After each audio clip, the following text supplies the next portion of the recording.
Well, I think looking back on those days, one of my biggest problems was anonymity. I was doing something that nobody else in the world was doing.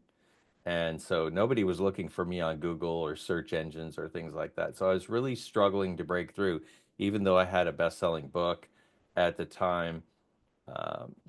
Speaking on LinkedIn and speaking in other business forums. I was attending a lot of networking events to try to get the word out, but it's really hard to get traction when you are a trailblazing innovator doing something brand new that nobody else is doing that's high value.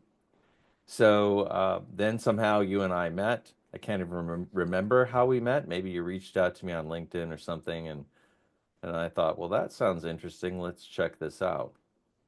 And so I was doing a lot of my own marketing. I was trying to get my own word out. It was really frustrating experience for me.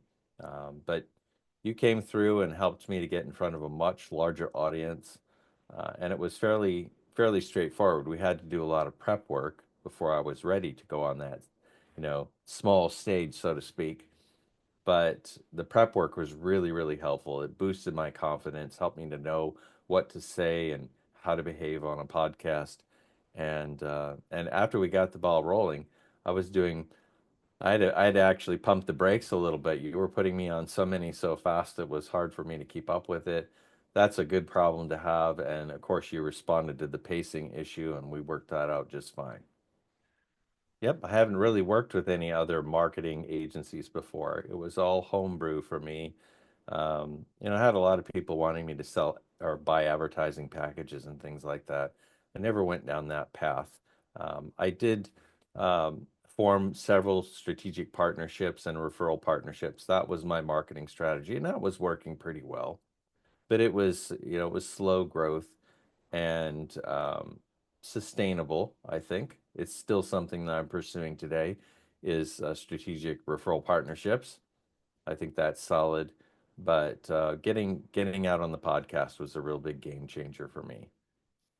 Well, the thing that I like the most about your approach, Tiago, is that you weren't just out there booking podcasts for me. You wanted to make sure I'd be successful in that process. So we spent a lot of time together prepping.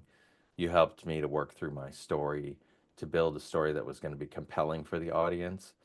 And I'm not a bad salesperson, but when it comes to telling my own story, I'm a little bit shy about that. I'm not so sure that the audience is going to like my story or how it relates to my product and my business, but it really did. You helped me to connect the lines or connect the dots there and help me to tell my story in a way that resonates with the audience.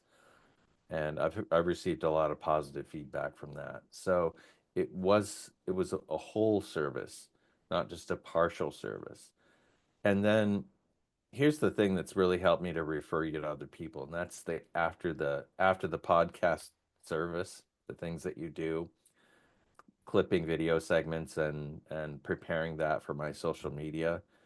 Like getting on the podcast is one thing, but having those video clips, that's an evergreen source for my social media, and it just made my life so much easier. Process. Yeah, I would say the first booking experience was pretty easy.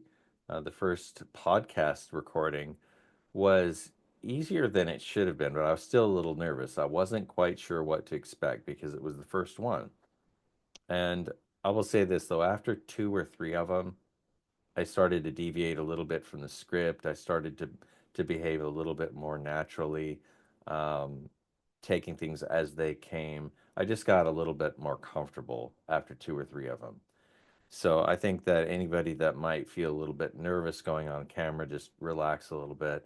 After two or three, you're going to feel just normal. It's going to be fine.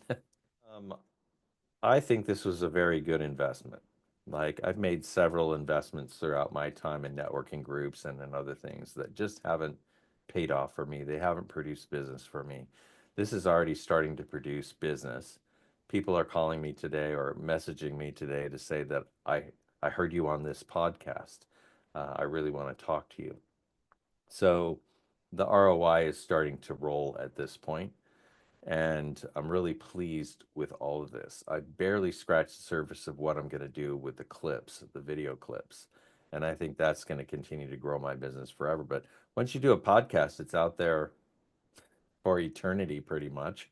It's a fishing line that's in the lake, and so I'm really pleased and would do it over again if I knew now, or if I knew then what I know now. I would definitely do this over again. Would recommend you to anybody that's thinking about um, podcast booking service because you really go the extra mile, much more so than other options.